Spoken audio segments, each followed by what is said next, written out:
to have, an individual that's about to grace us with a presence and knowledge. Sandy Grigsby is a personal branding image specialist. She's a TEDx speaker. She's also a host of Life in Focus show, and she will be one of the speakers at the Winning Edge Conference, the #1 business summit on the African continent. People pay this young lady thousands to rebrand them, and I'm not talking about thousands in the local currency in Africa. I'm talking about thousands in US dollars. So, ladies and gentlemen, I want you to stop, pause, and most importantly, get laser focused with a pen and paper. Sandy Grigsby, can you hear me clearly? Yes, I can hear you. Hi. Sounds good. I can hear you clearly as well. Thank you for being on the webinar. It's all in your hands, Sandy. There's over 400 plus people on this webinar right now. We're recording it. We're going to keep it up for about 24 to 48 hours. So once again, thank you. Beautiful. Thank you so much. Hi, everybody. So good to see you. I'm so glad you're here. Well, I do personal branding, as Sachin had mentioned, and my specialty is creating an image, a brand for my clients that is very authentic. It speaks true to who they are. Now, some of you might be saying, like, what is personal branding, right? I mean, it can be so much, but what does it really mean in today's time? Like, what do we have to do to be personally branded? And ultimately, it is the image of yourself that you put out to the world, things that you put out online. What is it that you look like, sound like? What message are you delivering? It's everything about who you are as a person. And even if you have a business and you're selling a product, now the most successful products are matched with a personal brand behind it. So what does that look like? So I want you to think about, what does your personal brand look like? Do you even have a personal brand? And if you don't, how do you create that? I have worked with people all over the world. My clients fly into me from Australia, Canada. I have someone coming in from Saudi Arabia soon. People from all over, so that they can get their brand done correctly. And what does that look like? I want you to think about celebrities, right? They have a certain image that they put off. And then you might see them in the tabloids, you might see them in person if you meet them, and sometimes there's a disconnect. They don't match what they are when they're on film or TV or in other places that you see them, and you're like, why is that? It just doesn't connect. That's because people will create different types of personal brands for themselves. Celebrities will often create a personal brand that's an image that they want the world to see, and it's not actually who they are, right?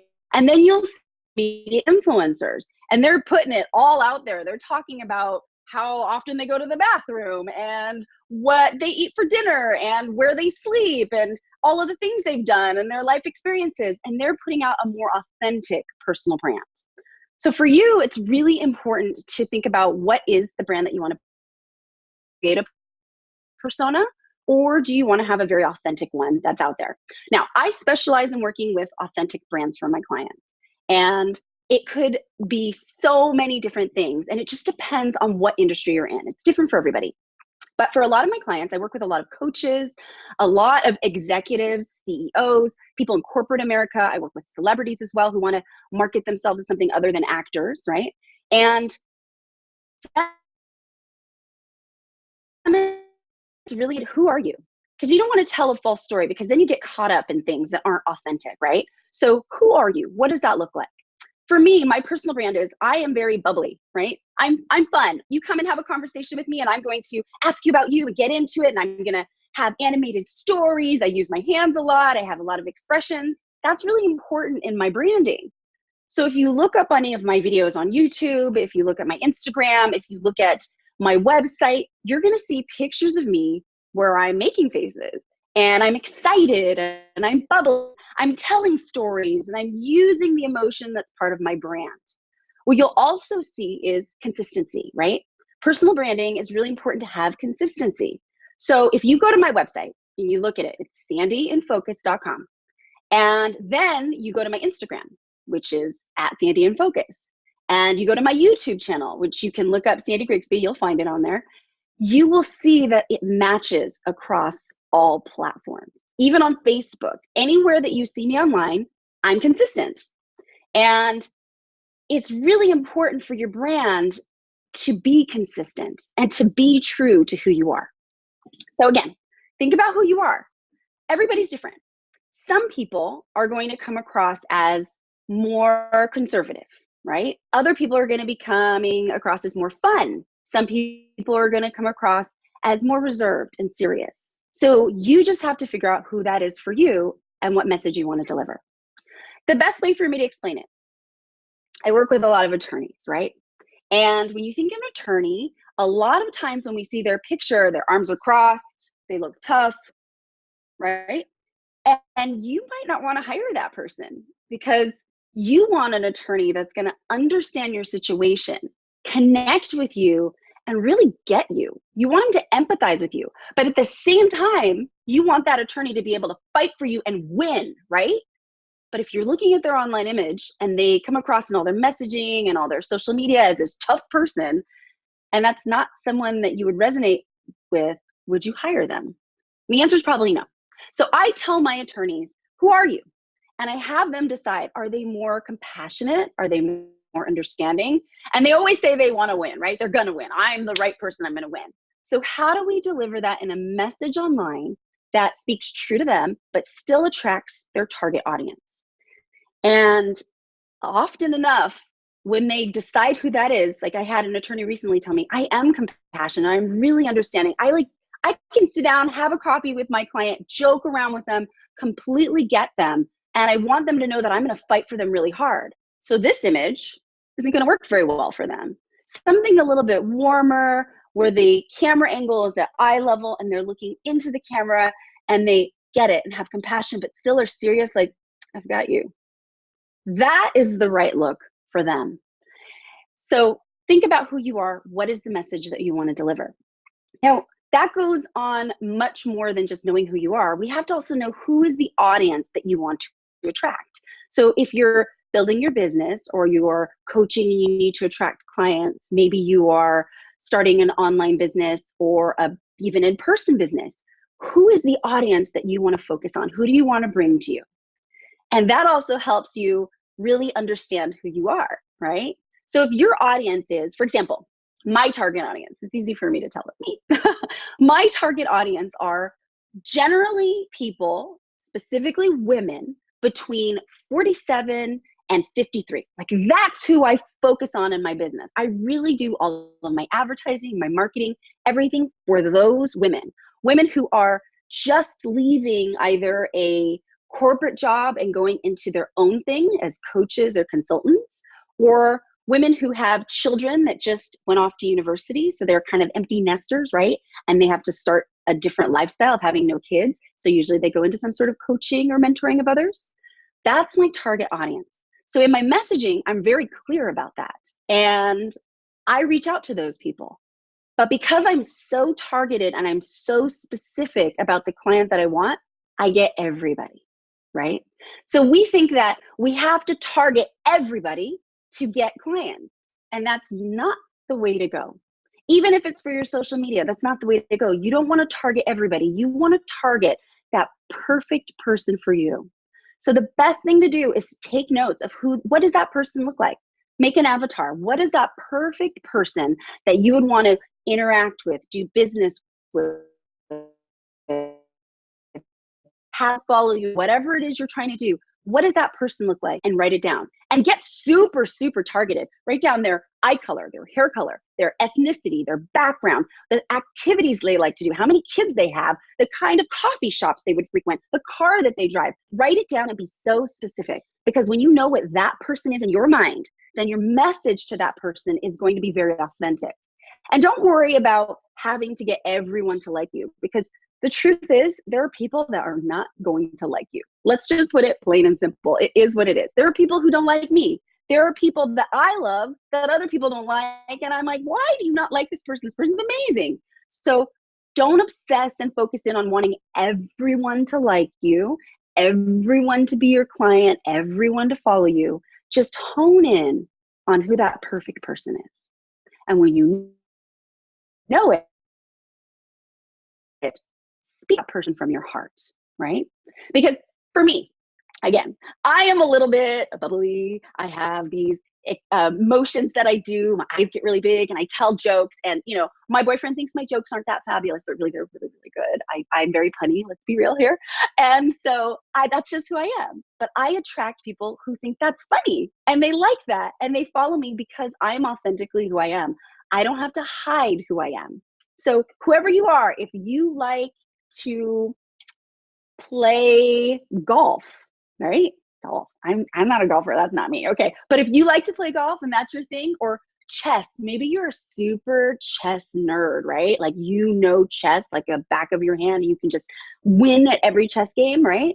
Or maybe you love to read, or maybe you just love listening to the radio. You're a total radio person. Like, you know everything about all the radio stations and you know all of the different artists. That's your jam, right? That's your thing. Own it, because you're going to attract people who also love that, and they're going to love that about you, and that's going to be authentic for your brand. Okay, so let's talk about, well, so I've hit your target audience. I've talked about, you know, owning who you are, what's different, what's quirky about you. Oh, one other thing, I love like zombie flicks, right? So I reference zombie movies and weird little things like that. And my clients and my audience knows that. And so they engage with me about that. I also love to travel. So I always talk about on my Instagram the places I visited and the things that I do there and the things that I learn. Like, I am so excited to come to South Africa. I haven't been there. Been to Kenya and I've been to Tanzania, and it's been incredible. And I can't wait to get to South Africa, take some amazing photographs, and just really experience the culture and the people and just get to know you all. So anyway, know exactly what it is you want for your target audience, know who you are, and really build on your authentic brand. Now, this is a lot of information I'm giving you. And I know it could feel overwhelming because we're like, oh my gosh, so much stuff. But if you focus on what is true to you, what is true about you, and you speak from your heart about those things, you can't really go wrong, right? So I talk a lot about confidence. In my TED Talk, I actually do talk about owning who you are. What is your special magic? And a lot of us get lost in the idea of what our special magic is because we are trying to do so much, right? I started out as a jack of all trades. I mean, I seriously have done a lot of things. Growing up, my dad had me gardening. I was mowing the lawn. I hated it. Okay, so I learned how to run over all the sprinkler heads to break them off so my dad wouldn't have me mow the lawn anymore. But I learned how to cook. I learned how to do all of these different things. I was always trying new things. I traveled a lot. In my early 20s, which, okay, let's face it, I still look like I'm in my 20s, right, you guys? Yeah. In my early 20s, I traveled extensively. I was meeting people. I was going all over the world. I was doing things to learn and grow who I was as a person, right? And even now, I'm always trying to learn different things. So my friends tease me. They call me a jack of all trades. I have people go, gosh, Sandy, what is it you can't do, right? I can lay hardwood floors. I can play the trumpet. I know, I used to play the trumpet. I did karate for years, okay? So you don't want to mess with me in a dark alley. I have done graphic design. I've done photography. I've written books. I've done all kinds of things because I put myself out there and I've just experienced it. But what I also know is I know what I'm not good at. Pure and simple. I know what I'm not good at. I am not good at bookkeeping. Let's face it. I hate taking those receipts and entering them in. It takes me forever. Not that I can't do it. I just don't love it and I'm not good at it. So I've gotten very clear about bookkeeping. That's not my thing. So I give it to someone else to do, right? So know what it is that you're really, really good at. And what I began to become really, really good at a few years back was photography. That's my thing. I'm really, really good at photography. And it's not something that happened overnight. It's not something I learned in one online class. It happened over years and years of doing a bunch of different things. And it ended up funneling in to using all of the different things that I knew and mastering photography. I mean, I've spent hours and hours, tens of thousands of hours doing pictures of people, retouching the pictures, setting up for the pictures. I have really just mastered it, and owned it. So when I have to talk about photography, I know what I'm talking about. I'm really, really confident in my form of photography. Now, let's be clear here. There are so many different styles of photography. There's wildlife photography, underwater photography, sports photography. I mean, the list goes on and on and on. But what I know I'm really, really strong and confident is portrait photography for authentic brands. That means when I photograph someone, I can capture, remember going back to that attorney thing, right? Are they kind? Are they loving? Are they compassionate? Do they get me? Are they really confident in what they do? I know how to get that out of a person because I've spent so many hours and so much time learning it. So for you, if you're not sure what you're really, really good at, or you just don't feel 100% confident in what you do, it's time for you to write down all of the things that you're good at, right? The things that you feel good, like, okay, I could do this. I wouldn't need to read a book to figure it out. I wouldn't need to ask somebody. It's something that I'm just really good at. Write all of those things down. And if your list is really short, then it's the time to call upon your family and friends and say, listen, it's really important. I want to know, what is it that you think I'm good at? Please tell me. I don't want to hear anything bad. Don't tell me what I'm bad at. This isn't time for that. Just what am I really, really good at?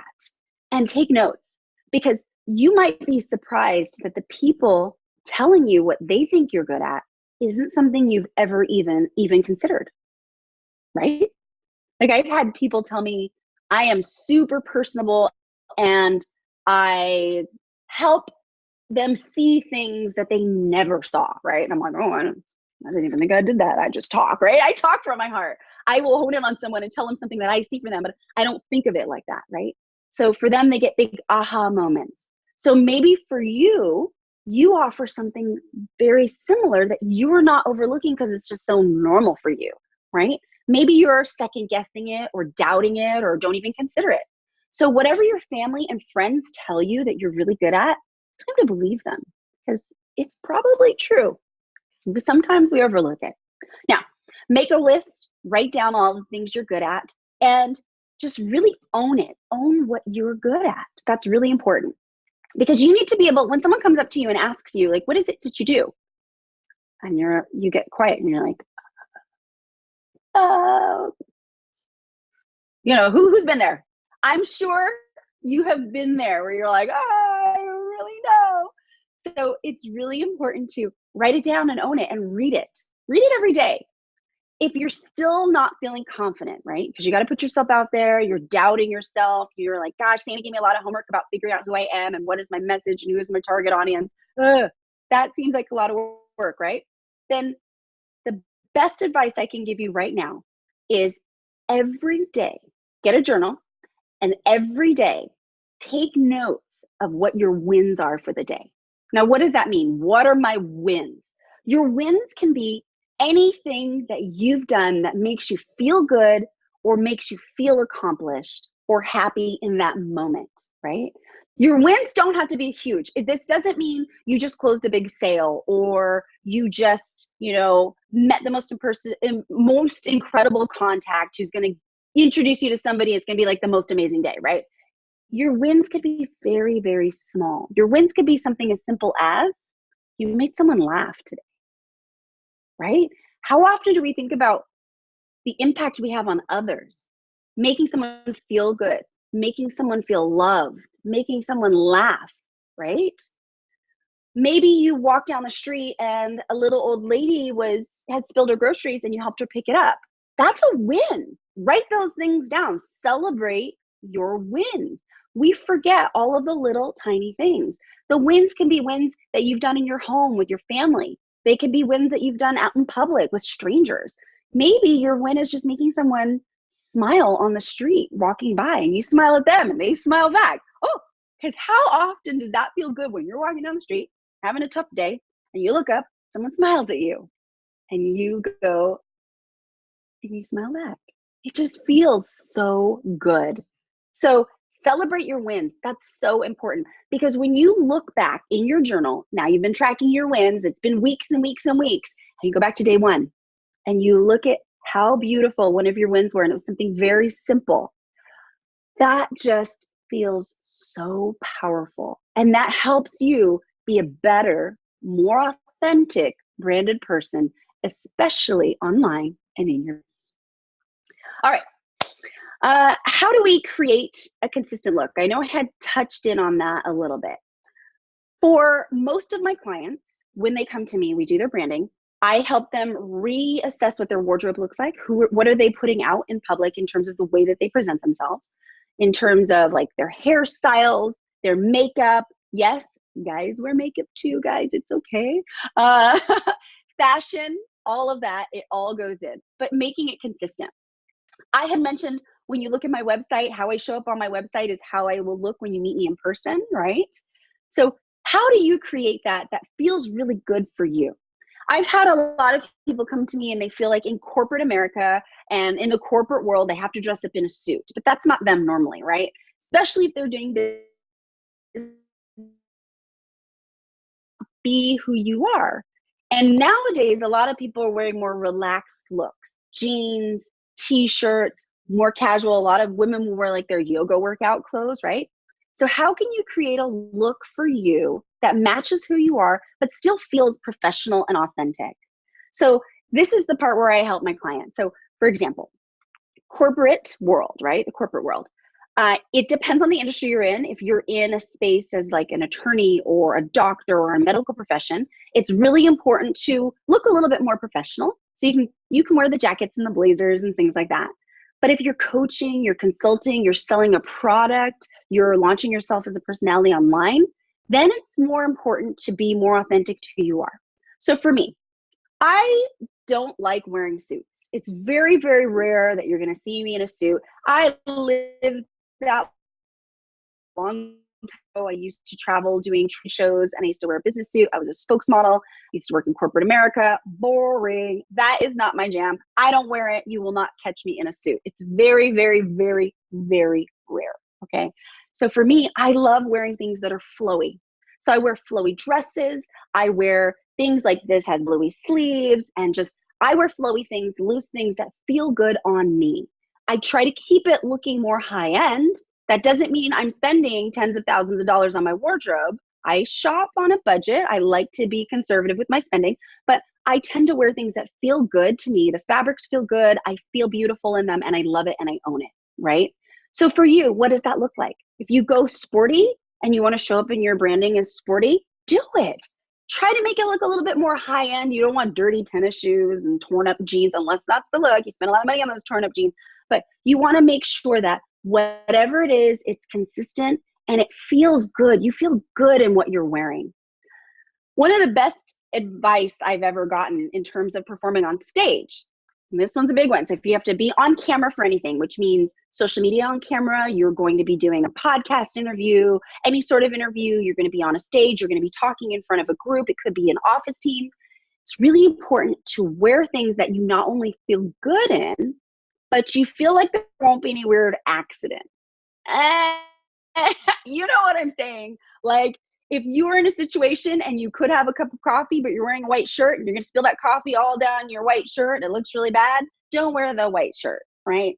Or if you're a girl and you're wearing a dress and it's V-neck and parts of you could fall out, don't wear that. So try to wear clothing that feels good and you know that there are going to be no accidents. Because a lot of us will get on stage and like have a look that we want to create that we think is awesome. And then we have accidents and it's very, very embarrassing and it's online and it's emblazoned in video memory for the rest of your life. So that's one of the best tips I can give you when you're branding yourself online. Also, don't worry about the stuff that comes out of your mouth, right? Obviously, we don't want to say bad words all the time, right? But if you have things that you say and you mess up, or you're giving a presentation, or you're branding yourself, you're doing a video, and you say the wrong thing, just stop and correct yourself.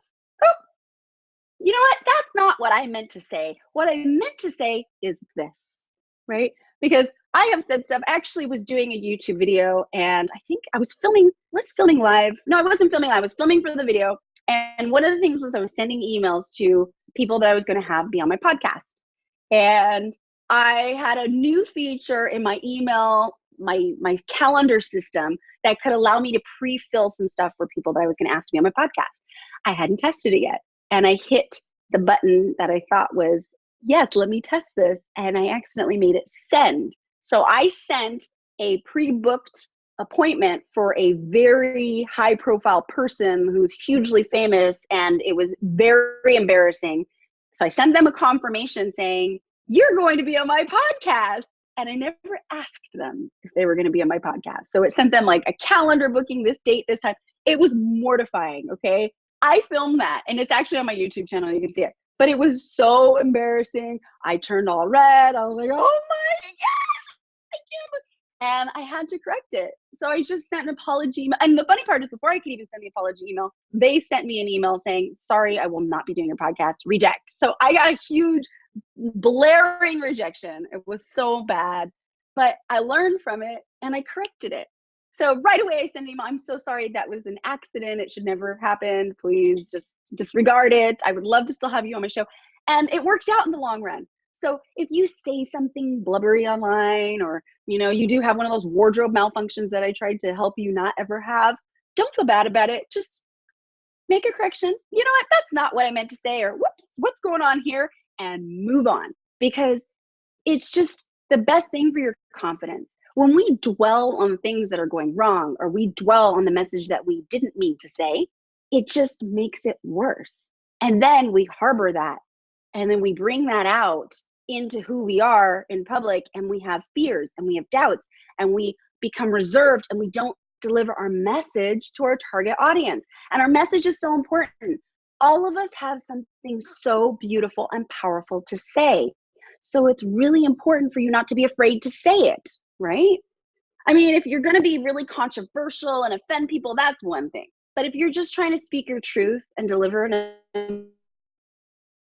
amazing, beautiful, uplift and empower someone, it's time to do it without fear. So what does that look like for you?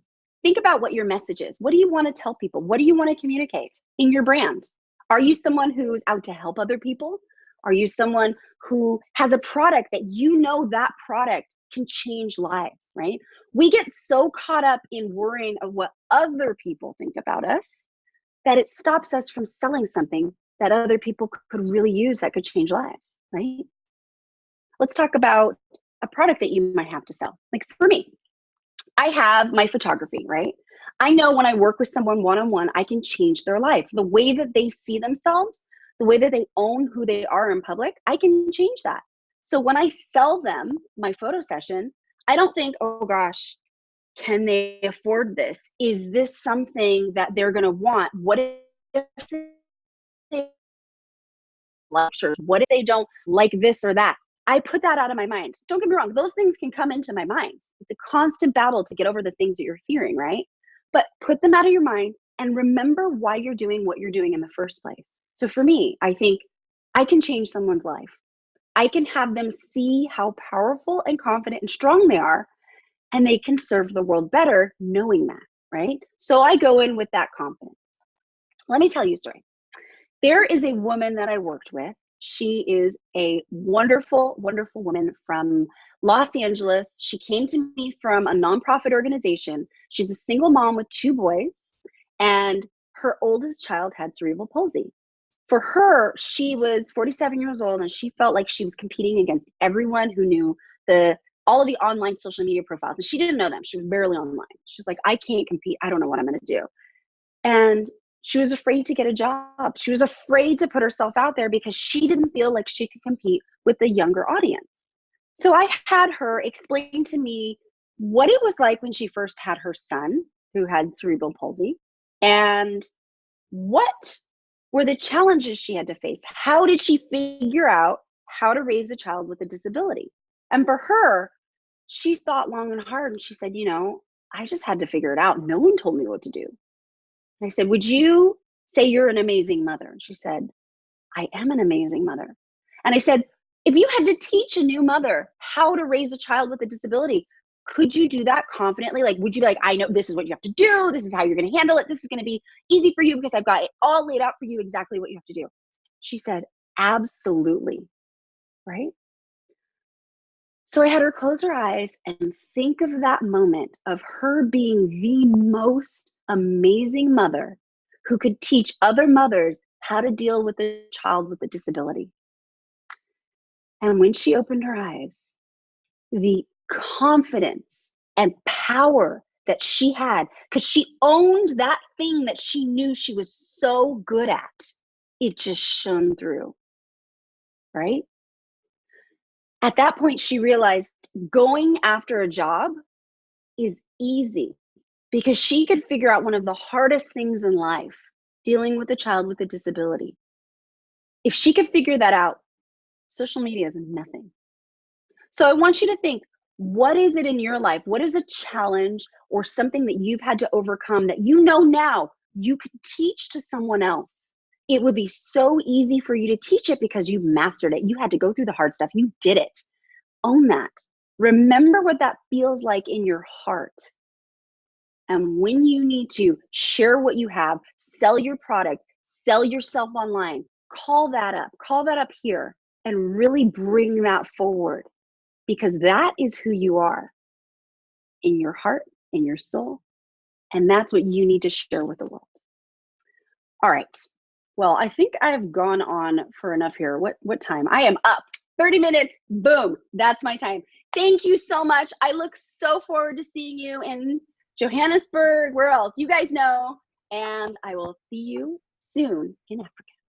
Absolutely. Sandy, thank you so much. This is Sally coming to you from Durban. I'm looking forward to seeing you. What an amazing session we just had with you. So thank you for being on the call with us. We truly appreciate you. And I just want to share my screen right now because I want to do a massive call to action with you guys. Give me 1 minute. So I'm going to do a call to action to every single person which is on this call. Technology is amazing. We are sitting here in Durban, South Africa. Sandy is sitting in the USA. We have 28 days until she lands in South Africa, Joburg. I am so excited. I cannot wait to meet her. That was super powerful. You need to jump onto the website right now. Every single person on this call, let's make this go viral. Book your ticket, book tickets for everybody. Even if you work with people in a conventional business, if you meet people, you want to bless them and get them into this summit. It is a first for Africa, the winningedge.world. Make sure you book your ticket. We are looking forward to seeing you right there in Johannesburg, 24th of August, 2019. This is a first, and it's most certainly not going to be the last. Sandy Grigsby, thank you so much for pouring into us tonight, and God bless you all.